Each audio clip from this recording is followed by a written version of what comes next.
Madame, Monsieur, bonjour. Samedi 17 août, bienvenue dans le premier journal de cette journée.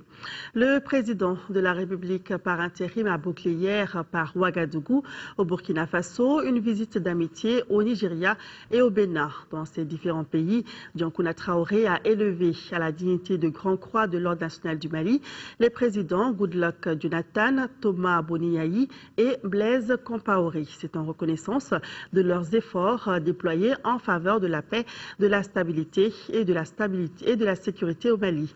Le récit de nos envoyés spéciaux, Aruna Diarra et Mamari Kone. Immortaliser le rôle joué par les présidents nigérians, béninois et burkinabés dans la résolution de la crise politique, sécuritaire et humanitaire au Mali. Voilà le sens que l'on peut donner à cette visite d'amitié que le président de la République par intérim vient d'effectuer au Nigeria, au Bénin et au Burkina Faso. Une visite au cours de laquelle Goodluck Jonathan, Thomas Boniaï et Blaise Compaoré ont été élevés à la dignité des Grands Croix de l'Ordre national du Mali, l'une des plus hautes distinctions honorifiques de notre pays. Le professeur Diankouna Traoré a salué l'engagement sans faille de ses chefs d'État aux côtés de notre pays, à commencer par le médiateur de la CEDEAO. Le président Compaoré a été un des grands artisans de ce succès de la transition malienne. En tant que médiateur de la CEDEAO, il a eu à faire face à des situations extrêmement compliquées qu'il a su dénouer, à des problèmes extrêmement compliqués auxquels il a pu trouver les meilleures réponses. Je sais que sa tâche n'a pas été facile. Vous savez, dans des situations comme ça, tout le monde ne voit pas les choses de la même façon. Il a eu à faire face à, disons, des critiques parfois acerbes. J'ai loué l'esprit de sacrifice, plein d'engagement du président Diankounda pour nous accompagner, pour faciliter l'action que nous avons menée en relation avec, bien sûr, la communauté internationale pour arriver à cette élection qui est un point de départ pour permettre aux Maliens de se retrouver dans le cadre d'un dialogue inclusif afin de traiter des grandes questions politiques qui restent afin, bien sûr, de mieux permettre une plus grande adhésion des populations du Nord au processus républicain sur lequel nous sommes en train de veiller. Le co-médiateur dans la crise malienne, le président nigérian, a été salué pour le rôle joué dans le retour à l'ordre constitutionnel et la signature de l'accord préliminaire de Ouagadougou. En recevant la décoration, le chef de l'État nigérian dira que l'intervention de son armée au Mali s'inscrit dans le cadre des relations fraternelles entre les deux pays. Goodluck Jonathan s'est dit convaincu que le Mali est sur la voie de la reconstruction et de la réconciliation. Le professeur Diankouna Traoré n'oublie pas le rôle de leadership joué par le président béninois dans la mobilisation de la communauté internationale auprès du Mali. Le Mali n'est pas prêt d'oublier votre plaidoyer déterminé et touchant depuis le début de sa crise en janvier 2012.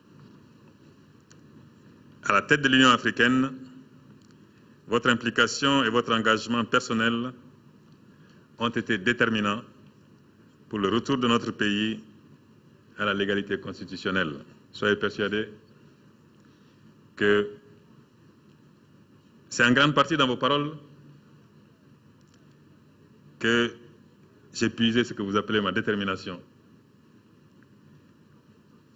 qui est peut-être quelque peu à la base des succès dont nous nous félicitons aujourd'hui. Vous dire merci, merci, un grand merci pour le rôle combien considérable vous avez joué dans la gestion de la crise malienne, j'allais dire la crise de la zone sahélo-sahélienne. La mission qui a été la vôtre était très complexe. Mais par votre foi en Dieu, le Père Céleste, Dieu Allah, vous avez su, avec dextérité, habileté, courage, amour, transcender tous les obstacles qui sont restés sur votre chemin pour gérer d'une main de maître cette période de transition. Lors de la réception à la salle du peuple à Cotonou, le président béninois a élevé le professeur Diongouna Traoré à la dignité de Grand Croix de l'Ordre national du Bénin pour service rendu au Mali et à la communauté internationale. Une chose que je reçois avec beaucoup d'humilité. Dans les différents pays visités, les chefs d'État se sont réjouis de la bonne organisation de l'élection présidentielle avant de féliciter le président élu. Ils ont toutefois invité les autorités maliennes à poursuivre le processus électoral en cours au bonheur du peuple malien. À noter que le Nigeria, le Bénin et le Burkina Faso contribuent à l'aménagement. Et rappelons que le président de la République par intérim est rentré hier dans l'après-midi à Bamako. L'association malienne de secours humanitaire apporte son soutien aux déplacés du Nord. Elle leur a remis des ustensiles de cuisine, des couvertures et des nattes. Pour la présidente de l'association, Diara Mouna Koulibaly, ce geste, qui est à sa 6e édition, s'inscrit dans le cadre du plan d'action de l'association. Les bénéficiaires ont salué le geste à sa juste valeur et promettent d'en faire bon usage. La cérémonie qui s'est déroulée au siège de l'association à Kalabankoura ACI a été rendue possible grâce au concours de l'UNICEF et de la Direction générale de la protection civile. Tribune Jeunes pour le droit au Mali est une association estudiantine œuvrant pour l'essor du droit au Mali. Elle vient d'organiser un concours d'éloquence et d'expression en droit, concours dont la finale jouée à Bamako a mis aux prises 4 groupes de candidats. Les détails, c'est avec Batraoré. Créée en juillet 2011, Tribune Jeunes pour le droit est une association apolitique, non confessionnelle et à but non lucratif. La Tribune Jeunes pour le droit au Mali, c'est une association de jeunes étudiants en droit et autres qui œuvrent fondamentalement et essentiellement pour le renforcement des capacités de la jeunesse, et la promotion et la culture de l'excellence dans le milieu juvénile et surtout l'information et la sensibilisation des populations par rapport à leurs droits et devoirs. Sur 10 groupes de candidats au départ, 4 ont été retenus après la phase éliminatoire et les demi-finales.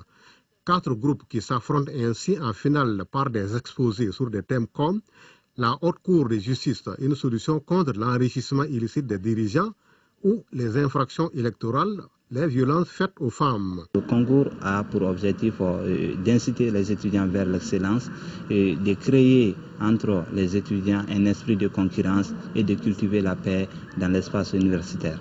Cette activité, qui est une activité de plaidoirie, de conférence, est vraiment une activité qui doit être encouragée. Nous devons vraiment les encourager.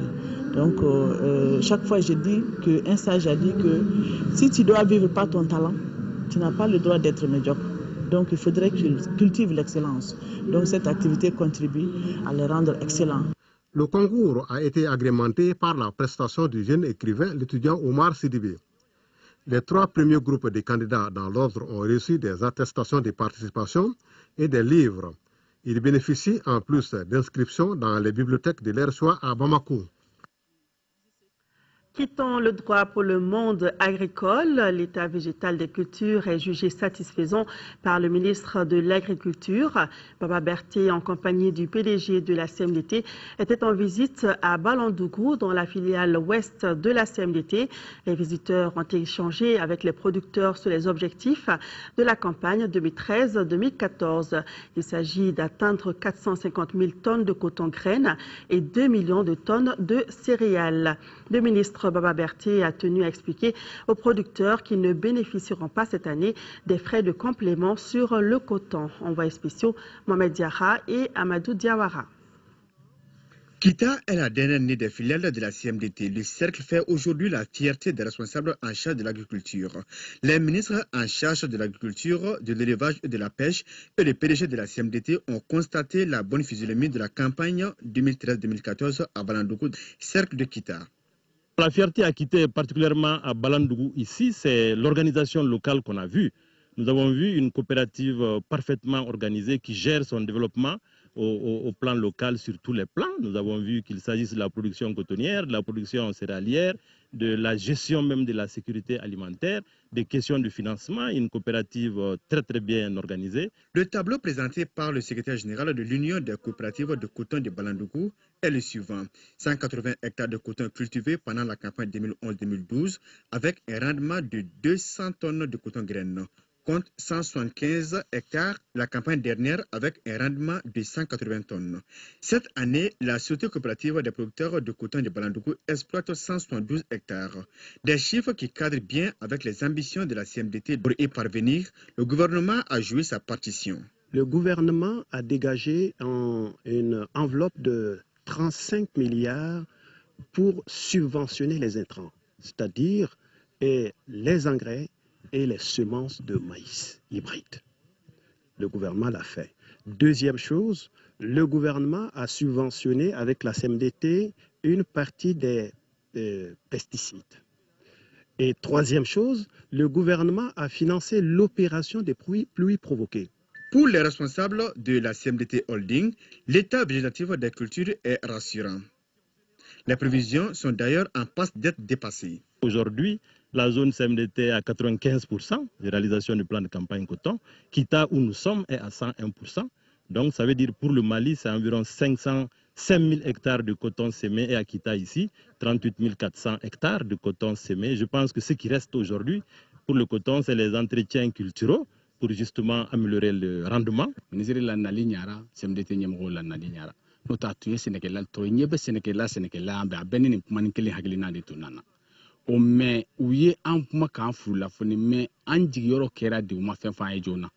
visite de terrain aura permis aux autorités et aux producteurs d'être sur la même longueur d'onde. Chacun de son côté s'est engagé à jouer le rôle qui est le sien pour Mali autosuffisant. Il faut cependant continuer. Pour cette campagne agricole, les producteurs ne pourront donc pas bénéficier des frais de complément suite à la baisse du prix du coton sur le marché international. De ce fait, le ministre Baba Berté appelle les producteurs à faire montre de compréhension. Écoutons-le. Ces prix sont payés. Chez le marché mondial, il y a un surplus qui se dégageait et ce surplus serait redistribué aux producteurs. Or, l'an dernier, qu'est-ce qui s'est passé? On a fixé un prix, et c'est le plus élevé de la sous-région. On a fixé le prix du kilo de coton graine à 255 francs. Et malheureusement, le marché mondial du coton étant fluctuant, au moment où le coton du Mali était amené sur le marché, les prix n'étaient pas ceux que nous avons espérés. Et donc, on a payé évidemment les 255 francs. Mais maintenant, comme il n'y a pas de surplus, c'est-à-dire au contraire même, il y a eu un déficit, bon, on ne peut plus donner quelque chose aux paysans. Et ce message doit être parfaitement clair. Ça n'est pas un refus du ministère de l'Agriculture, ça n'est pas un refus du gouvernement du Mali, ça n'est pas un refus de la CMDT. C'est tout simplement le surplus n'existe pas. Il n'existe pas. Et quand il n'existe pas, on ne peut pas distribuer quelque chose qui n'existe pas. Et j'espère que ceux qui m'écoutent, en dehors de la zone de Kita, la filiale de Kita, je pense qu'il faut qu'ils considèrent qu'à travers les producteurs de Balandougou, c'est à eux que je parle. Sécurité à présent, à Koulikoro, le chef de la MINUSMA, Tokan Boubacar Sadassi. Il a assisté aux activités de formation du bataillon Elou et a échangé avec les chefs militaires de l'Union européenne et ceux du centre d'instruction Boubacar Sadassi. C'était pour constater le niveau et les conditions de formation du second bataillon de l'armée malienne. Le reportage de Brahima Kone. Il est 13h, le représentant spécial des Nations Unies, patron de la MINUSMA, effectue son entrée au camp Boubacar Sadassi de Koulikoro. Bert Konders a assisté à des séances d'entraînement au tir sur terrain et au combat urbain du bataillon Helou qui signifie en tamashek éléphant. Ce bataillon est formé par la mission d'entraînement de l'Union européenne ou encore European Union Training Mission EUTM. Je suis satisfait par le niveau atteint par le bataillon. Je constate des progrès très importants qui ont été réalisés dans le domaine du combat, dans le domaine du tir.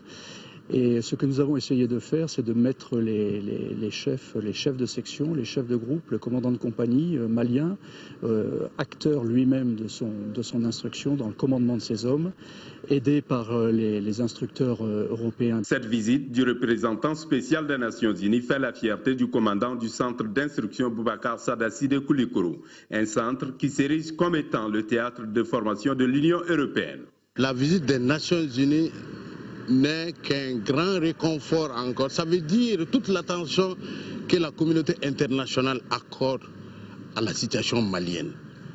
Ça veut dire que le Mali est pris en compte, que notre préoccupation est la leur aussi. Je suis très enthousiaste. C'est une formation pour l'armée malienne, dans une manière, je crois, extrêmement positive. C'est des trainings sur les pratiques de l'armée, sur les droits de l'homme, sur les opérations, sur des situations très spécifiques, très opérationnelles. Et j'ai vu une coopération très forte entre les différents éléments de bataillon qui sont venus ici aujourd'hui, aussi avec les trainers de l'Union européenne. Le bataillon Helou traverse la moitié du temps de sa formation prévue pour 10 semaines. Allons au nord du pays, plus précisément à Tombouctou, où l'Organisation mondiale pour la science, l'éducation et la culture UNESCO vient de lancer ses activités de réhabilitation et de rénovation du patrimoine culturel de la ville. Les travaux concernent la grande mosquée de Djingaribert, le monument Al-Farouk, les mausolées de saints et autres édifices culturels de Tombouctou. Reportage de Yéya Tandina. Ce crépissage du minaret de la grande mosquée de Tombouctou marque le début de la réhabilitation du patrimoine culturel endommagé pendant l'occupation. Cette activité communautaire, dont les rituels ont été aussi interdits par les occupants, a été longtemps dénoncée par l'Organisation mondiale pour l'éducation, la science et la culture UNESCO. Une mission nationale du bureau de Bamako et l'architecte en charge de la réhabilitation est à Tombouctou pour la relance des travaux. Pour nous, c'est un signal aujourd'hui pour dire que l'UNESCO accompagne les Tombouctiens et les communautés de Tombouctou pour réhabiliter, restaurer et protéger leur patrimoine culturel. Par rapport à la reconstruction, il y a deux possibilités, soit la reconstruction à l'identique ou une nouvelle construction avec une nouvelle architecture. Le débat, il est ouvert et il est de notre devoir de faire le nécessaire pour que ces monuments soient encore transmis aux générations futures. Ainsi, le monument Al-Farouk, les mausolées et les mosquées seront réhabilités comme par le passé avec une légère modification des édifices. Pour la notabilité de Tombouctou, la promesse faite par l'UNESCO a été tenue. L'UNESCO est en train d'œuvrer comme ils ont promis, de restaurer les mausolées, les monuments qui ont été détruits. Cette mission qui est arrivée, ça nous met vraiment en confiance. On sent que ce n'est plus des promesses, que de plus en plus les choses se concrétisent. Et c'est de ça que nous avions surtout besoin. La réfection des mausolées de Tombouctou va certainement lui redonner son statut de ville historique et touristique. Et l'empreinte des djihadistes barbares ne serait plus qu'un triste souvenir. La journée de ce samedi sera marquée par de grandes rencontres sportives. Tout d'abord en sport football, Coupe CAF phase de poule. Le Stade malien de Bamako accueille cet après-midi les Tunisiens de l'Étoile du Sahel de Sousse au compte de la 3e journée. Notons que les Blancs sont toujours à la recherche d'une première victoire dans la poule A et qu'un faux pas compliquerait sérieusement les chances de qualification de notre représentant. Siragado Sissé a suivi la dernière séance de préparation des Blancs de Bamako, suivant son reportage. 2 matchs, 2 défaites, 1 but marqué, 4 buts encaissés. Voilà en chiffres le maigre bilan du Stade malien de Bamako dans cette Coupe de la Confédération. Les Blancs traînent véritablement les pieds, comme en atteste leur 4e place dans la poule A, 0 points. La réception de l'Étoile sportive du Sahel de Sousse ce samedi est cruciale pour le capitaine Soumela Diakité et ses partenaires. Une victoire s'impose pour décoller. Tout le monde est prêt mentalement, physiquement, donc je pense qu'il n'y a pas grand chose à dire. On a fait 2 faux pas, donc si on arrive à gagner ce match-là, peut-être ça nous aidera de faire quelque chose.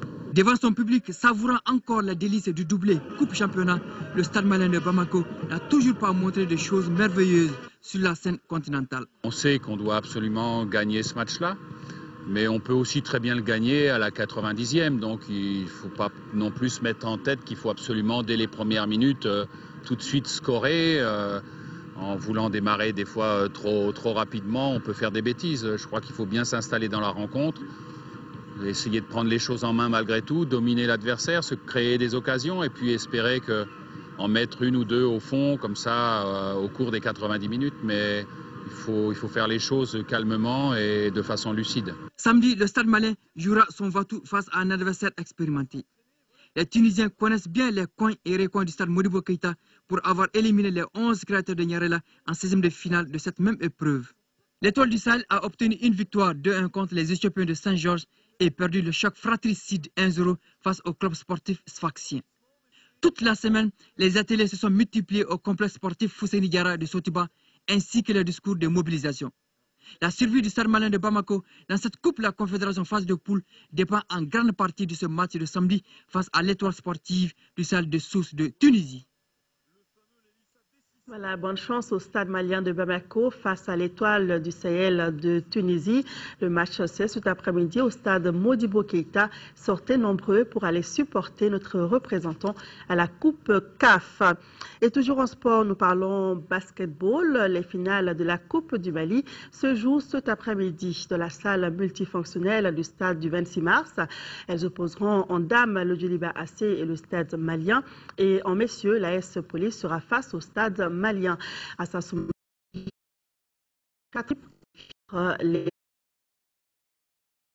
Playoff, place à la Coupe du Mali qui va donner droit à de belles empoignades. Les affiches sont le classique Stade malien Djoliba Athletic Club en dames et AS Police Stade malien en monsieur. Particularité de ces finales, le Stade malien se présente sur toutes les précédentes rencontres ont tourné en faveur du Stade malien. Ce match de Coupe du Mali laisse prévoir une finale très disputée.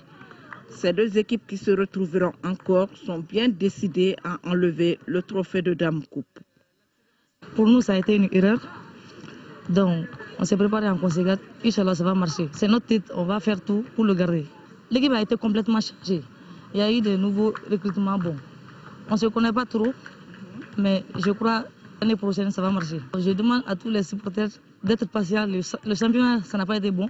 De sortir massivement le samedi, d'être derrière nous, que le meilleur gagne. C'est tout.